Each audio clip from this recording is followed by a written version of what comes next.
Prezados irmãos e prezadas irmãs, estamos diante de mais um estudo da Escola Bíblica Dominical da Igreja Evangélica Congregacional do Largo do Tanque. E hoje nós vamos falar sobre a lição 8, a salvação mediante a cruz. Esse é o tema da lição. Mas antes de darmos início à nossa Escola Bíblica Dominical, vamos dirigir a Deus em oração pedindo a sua bênção. Senhor Deus e Pai, muito obrigado por mais esse dia. Obrigado pela tua graça, tua misericórdia, o teu amor, o teu perdão. Obrigado porque o Senhor tem cuidado de nós, tem nos abençoado. Agora eu peço, Senhor, que nos abençoe e abençoe todos aqueles que vão assistir através das redes sociais esse estudo da Escola Bíblica Dominical. Que o Senhor possa, através do teu Santo Espírito, dar-nos compreensão da tua palavra e assim sermos certificados por ela. Seja conosco, abençoe nosso lar, nossos familiares e livra de todo mal. É que nós te pedimos e te agradecemos. Em nome do Senhor Jesus. Amém. Então vamos dar início e nós temos como texto básico da lição o 2 Coríntios 5, 8, 21. Ou melhor, 2 Coríntios 5, 18 ao versículo 21. Então vamos ler. Vamos ler aqui 2 Coríntios 5, 18 a 21. O que diz? E tudo isso provém de Deus, que nos reconciliou consigo mesmo por Jesus Cristo e nos deu o ministério da reconciliação. Isto é, Deus estava em Cristo reconciliando consigo o mundo, não imputando aos homens os seus pecados, e nos confiou a palavra da reconciliação. De sorte que somos embaixadores da parte de Cristo, como Deus por nós rogasse. Rogamos-vos da parte de Cristo que vos reconcilieis com Deus. Aquele que não reconheceu o pecado, ele fez pecado por nós, para que nele fôssemos feitos justiça de Deus. Isso é o nosso texto básico da revista. Está nessa lição número 8. E agora temos o texto devocional, que é Colossenses 1, versículo 13 ao 25. Vamos lá para Colossenses 1, do 13 ao 25. O que diz? Diz o seguinte, 1 Coríntios, é isso mesmo? 13 ao 25. Então vamos lá. O que nos tirou do poder das trevas nos transportou para o reino do Filho do seu amor, em quem temos a redenção pelo seu sangue, a saber, a remissão dos pecados. Ele é a imagem de Deus invisível, o primogênito de toda a criação, pois eles foram criados todas as coisas que há no céu e na terra, visíveis e invisíveis, sejam tronos, sejam denominações, sejam principados, sejam potestades, cujo tudo foi criado por ele e para ele. Ele antes de todas as coisas, e todas as coisas subsistem por ele. E ele é a cabeça do corpo, a igreja, e é o princípio do primogênito entre os mortos, para que tudo que tenha a preeminência, pois foi do agrado do Pai que toda a plenitude nele habitasse.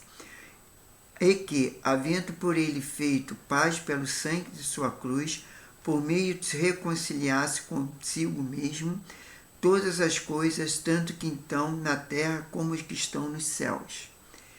A vós também, noutro tempo, eras estranho, inimigo no entendimento pelas vossas obras má. Agora, contudo, vos reconciliou no corpo da sua carne pela morte, para que perante ele vos apresenteis santo, irrepreensíveis, inculpáveis, e que permaneceis fundados e firmes na fé, não vos deixando de afastar da esperança do Evangelho que ouviste, o qual foi pregado toda criatura que há debaixo do céu, e tudo qual eu, Paulo, fui feito ministro. Agora vos reconcijo no que padeço por vós, na minha carne, compro o resto das aflições de Cristo, e pelo seu corpo, que é a igreja. Eu fui feito seu ministro segundo a dispensação de Deus, que me foi concedida para convosco, para cumprir a palavra de Deus. Então, isso aí está em Colossenses 1, versículo 13, que nós lemos, até o versículo 25. E temos o versículo-chave. Qual o versículo-chave? Está lá em Hebreus 2, 3, que diz: como escaparemos nós se negligenciarmos tão grande salvação? Então, qual é o alvo da lição? O alvo da lição é estudar esta lição. Nós teremos condições de alegrar-se por sua salvação e posição em Cristo, por meio das ilustrações apresentadas. Então, nós fomos agora nos dirigir às ilustrações, quer dizer, a introdução aqui que fala, entendeu?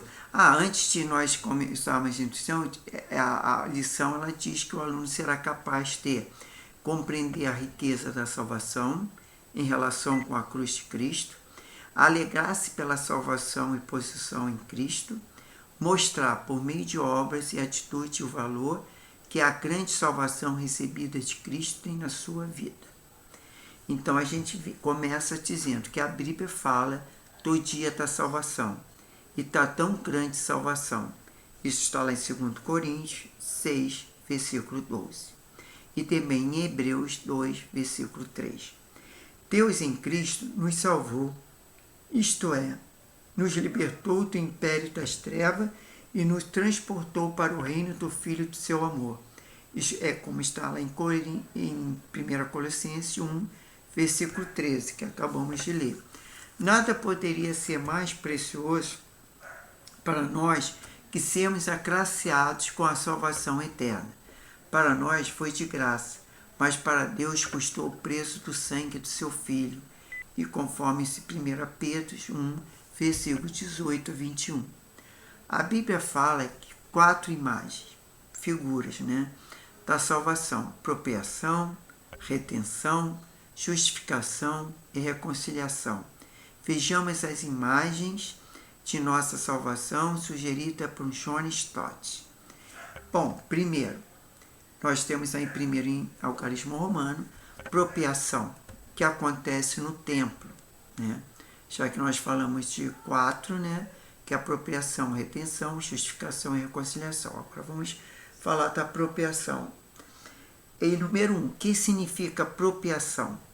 Propriação significa apaciguar ou pacificar a ira de alguém. No tabernáculo, templo, feito por ordem do Senhor, havia propiciatório. Exemplo, conforme Êxodo 37, versículo 6. É uma lâmina de ouro sobre o qual o sangue de animais era oferecido pelo pecado, conforme Levítico 16, versículo 14 e 15. Lá era feita a propriação, a pacificação de Deus com o pecador. Paulo fala que Cristo foi proposto por Deus como propriação. Isso está lá em Romanos 3, versículo 24 e 25. João diz que Jesus Cristo é a propriação pelos nossos pecados. Está lá em 1 João 2, versículo 1 e 2 e versículo 4 e versículo 10.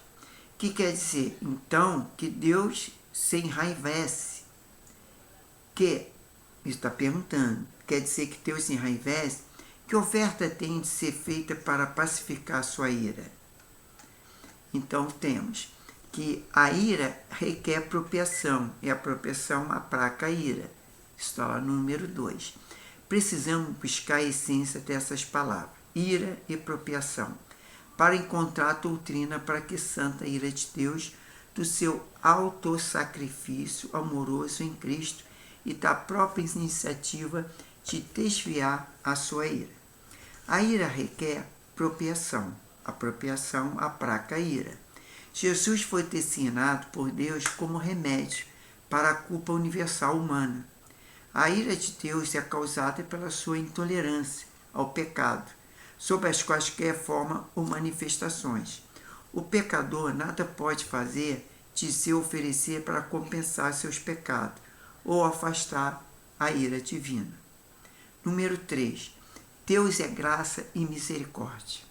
Deus é amor e sua misericórdia e graça tomou iniciativa para reconciliar o pecador, Com ele, assim, a sua ira justa ficou apaciguada pelo fato do próprio Deus, na pessoa de Cristo, ter tomado nosso lugar e morrido por nós.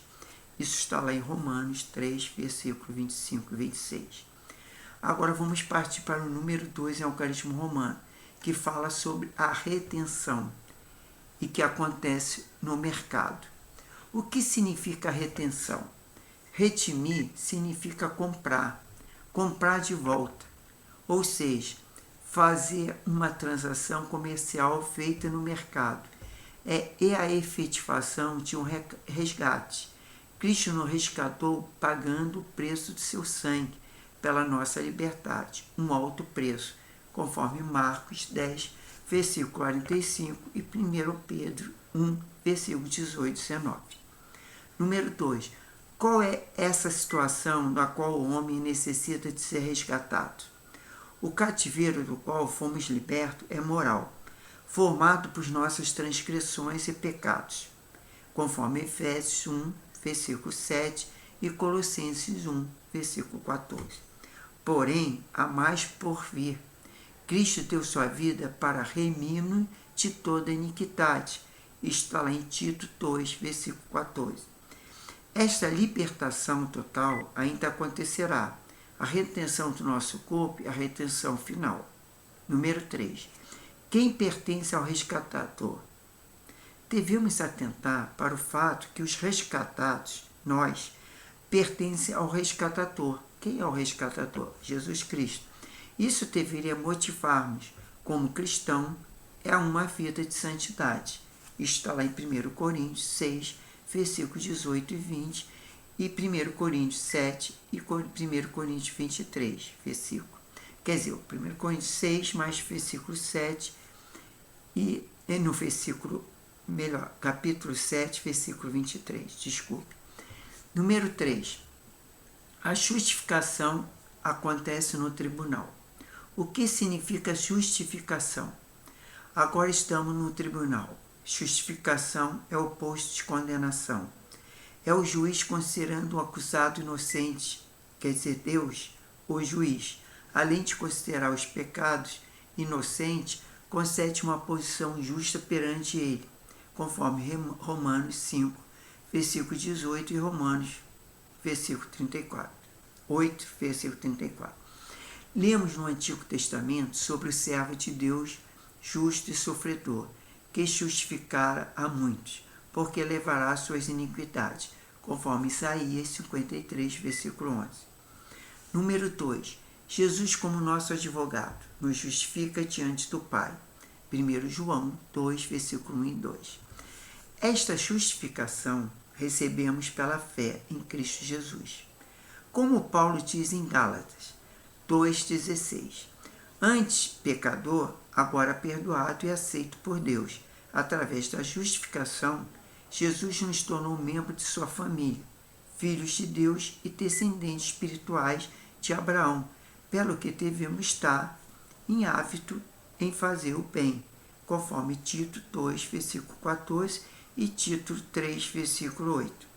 E o que estão em Cristo Jesus, nada pode separá-los do amor de Deus, conforme Romanos 7, versículos 7 a 25, e Romanos 8, 1, versículo 3 e versículo 33, e versículo depois 34, 33, 34 e versículo 39. Número 4. Reconciliação acontece na família. Deixemos o recinto do templo e no mercado e dos tribunais, entremos no recinto familiar. A quarta imagem da salvação é que veremos agora, é a mais familiar dos cristãos, provavelmente por ser o mais pessoal. Vamos lá, número 1. O que significa reconciliação? Reconciliação significa restauração de um relacionamento, renovação de uma amizade, o que pressupõe que esta tem sido quebrada, rompida, né? O Criador e o ser humano criado estava separado, alienado de um do outro. Agora estão reconciliados com Deus, mediante a morte de seu Filho, conforme Romanos 5, versículo 9 e 11. A gente sabe que quando Jesus morreu na cruz, o véu se rasgou, e nisso que o véu se rasgou, nós tivemos acesso a Deus, ao Pai. Hoje nós podemos ter acesso a Deus, porque antigamente só os sacerdotes é que tinha acesso a Deus, né? E agora, número 2, Deus como Pai traz o Filho à comunhão. Deus, nessa instância, tem a figura de Pai, não de juiz, trazendo os filhos à comunhão do lar, a paz. Romanos 5, versículo 1. Aquele que foi justificado, isto é, isento de culpa, agora tem comunhão com o Pai, ter acesso a Ele, especialmente em oração, conforme Efésios 2, versículos 17 e 18, e Efésios 3, versículo 12, e 1 Pedro 3, versículo 18. Número 3. Deus também faz reconciliação entre os homens. Porém, a reconciliação não é somente vertical, Deus e o homem. É também horizontal, porque Deus reconciliou uns com os outros nessa nova comunidade, conforme Efésios 2, versículo 11 e 12. Cristo aproximou pelo seu precioso sangue gentios e judeus, povo inicialmente eleito, formando uma humanidade nova, membros do corpo de Cristo e recoparticipantes da promessa messiânica, conforme Efésios 3, versículo 6. Como realizou a reconciliação? Isso aí está no número 4. Que papel coube a cada uma das partes envolvidas nesse processo? Deus, Jesus e nós. Vejamos o que Paulo nos diz em 2 Coríntios 5, versículo 18 a 21. Vamos lá. Letra A. Deus é o autor da reconciliação. Versículo 18. Ele é quem todas as coisas provém. 2 Coríntios 5, versículo 17. Que reconcilia, concede, faz Cristo pecado por nós. Jesus realizou a vontade do Pai, conforme Hebreus 10, versículo 7. A iniciativa é de Deus, Pai, João 3,16, que fala que Deus amou o mundo de tal maneira que enviou o seu único filho, Filho unigênito, para todos aquele que nele crê não pereça, mas tenha a vida eterna. Letra B. Cristo é o agente de reconciliação, conforme versículos 18 e 19. Deus presente em Cristo e por meio de Cristo nos reconciliou com Ele. Essa obra terminou na morte de Cristo. Ele recusou-se a imputar em nós as nossas transgressões, conforme versículo 19, fazendo com que fosse imputada a Cristo. Todas as pessoas, por meio de Cristo, podem ser reconciliadas com Deus Pai. Lutero sintetizou essa troca na seguinte frase, entre as Senhor Jesus, Tu és a minha justiça e eu o teu pecado. Fecha aspas. Letra C. Nós somos embaixadores da reconciliação. Versículos 18 e 19. Da parte de Deus, a reconciliação já foi feita, mas o texto de Paulo nos chama uma atitude, que nós reconciliamos com Deus, conforme Mateus 5, 24.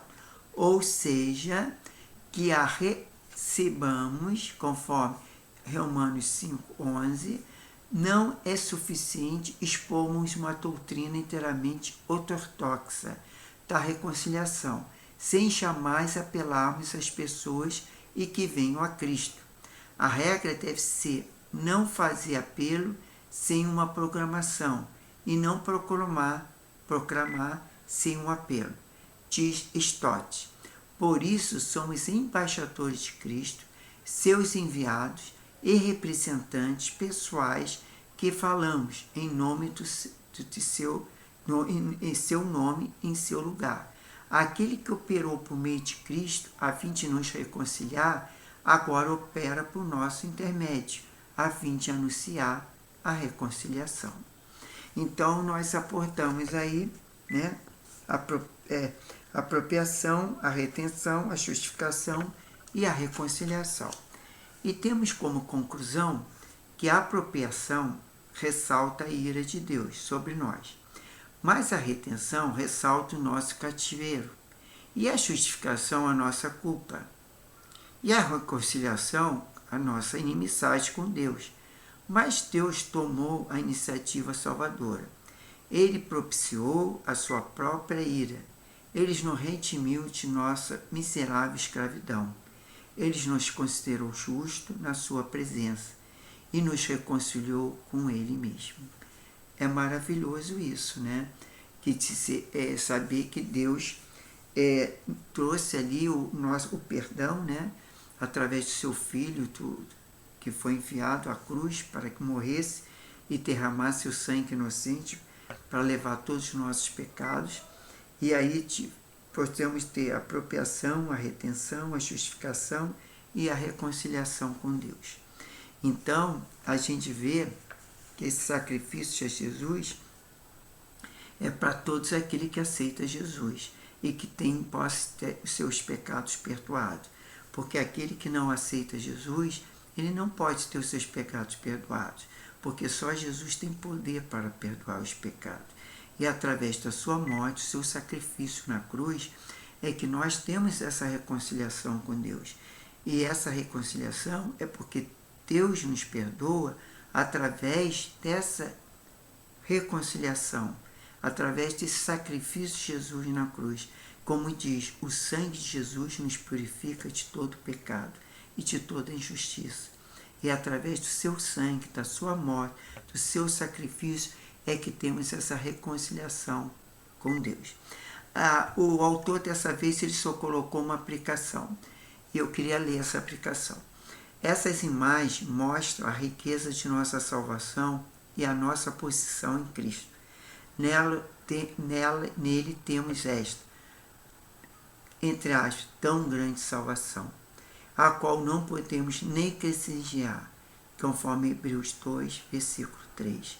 Quer dizer, uma grande salvação. Então, para a gente não negligenciar essa salvação, temos que sempre buscar a Deus, sempre estar orando, sempre estar lendo a palavra de Deus, participando da escola dominical, participando dos cultos, participando da pregação, participando ali no momento da pregação, a oração, intercedendo para que Deus fale aos corações, para que Deus haja reconciliação entre o homem e Deus, para que assim, Senhor, podemos ter a vida eterna, podemos ter a salvação em Cristo Jesus. E esse é o nosso tema da lição, essa lição 8. E na próxima semana teremos a lição 9, que fala a revelação de Deus, né? Então nós vamos estudar sobre a revelação de Deus na próxima lição, que vai ser a lição 9. Então essa é a próxima lição, a lição 9. E agora nós vamos orar, agradecendo a Deus por essa lição e pedindo a sua bênção tanto para o nosso dia como a nossa semana. Senhor Deus e Pai, muito obrigado por mais esse estudo da Escola Bíblica Dominical. Obrigado pelo sacrifício de Jesus na cruz do Calvário, a qual trouxe reconciliação contigo, Pai. Muito obrigado porque o Senhor enviaste seu Filho amado, por amor a nós, Senhor, e nós devemos reconhecer isso, Pai. Que o seu Espírito Santo venha a nos fazer reconhecer esse sacrifício de Jesus, que ele morreu por nós e por tão grande salvação, Pai. Muito obrigado, Deus. Nós te louvamos, nós te glorificamos, nós te agradecemos. E nos peço a tua bênção para nós que estamos assistindo essa live, para os nossos familiares. Se tiver alguém enfermo que possa ser curado, que onde haver guerra pode trazer a paz, a alegria para aqueles que estão oprimidos, às vezes muito com depressão, Pai, que estão com tristeza no coração, mas que o seu Santo Espírito venha alegrar cada um, trazendo alegria, trazendo paz, Senhor, trazendo harmonia nos lares. Ó Deus, tenha misericórdia de nós, abençoe nosso domingo, abençoe a nossa semana, que seja uma semana abençoada, uma semana frutífera, uma semana com paz, com alegria, com segurança, nesse mundo tão mal, tanta perversidade, tantas coisas acontecem, tantas maldades, Senhor, tantos crimes, Senhor, mas que o Senhor venha nos livrar de todo o mal. Isso é o que eu te peço, já te agradeço, Pai, em nome do Senhor Jesus. Amém. E graças a Deus, e que Deus abençoe a todos e fiquem todos na paz, na segurança do nosso Senhor e Salvador Jesus Cristo. Amém? Glória a Deus.